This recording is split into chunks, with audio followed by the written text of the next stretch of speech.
आए, बड़े अधिकारी थे, उन्होंने बहुत विशाल भंडारा किया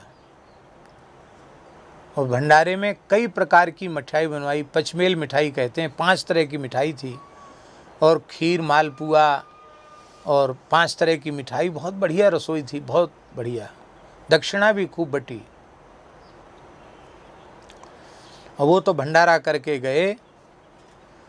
भंडारा खाने के बाद प्रायः सब बीमार हो गए और उनमें हमारे स्थान में कई संत हैं जिनका हम मर्यादा के कारण नाम नहीं ले रहे हैं सुदामा कुटी में।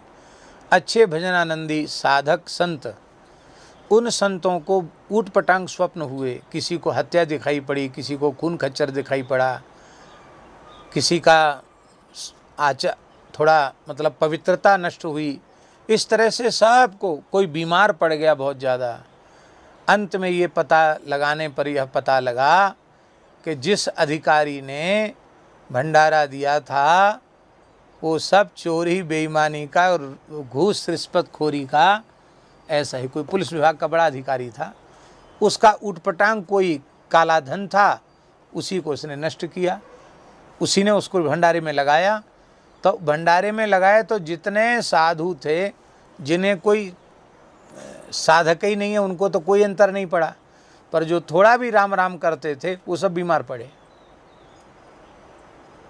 अनुभव में आ गया। उसके बाद कई संतों ने भंडारा जब होता तो महाराज जी से कह करके थोड़ा आटा ले लेते, अपना टिकड़ बनाते पाते। ऐसा भी हमने अपनी आंखों से देखा है।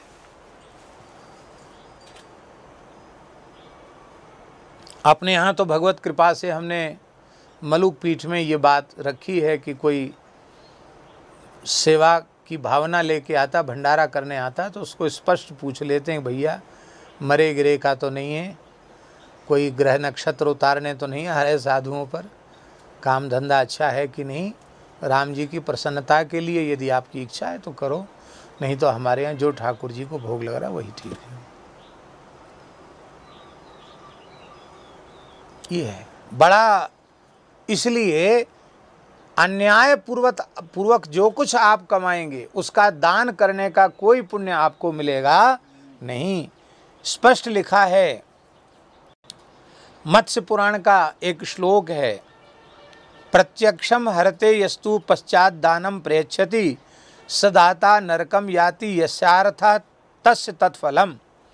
मत्स्य पुराण में भगवान व्यास कह रहे हैं कि जो किसी की वस्तु को हरण कर लेता है फिर दान करता है किसी दूसरे को, तो जिसके धन का उसने हरण किया है उस व्यक्ति को दान का पुण्य का फल मिल जाएगा, लेकिन जिसने चोरी करके दान किया है उसको तो नरक जाकर उसका पाप भोगना ही पड़ेगा, वो बच नहीं सकता है।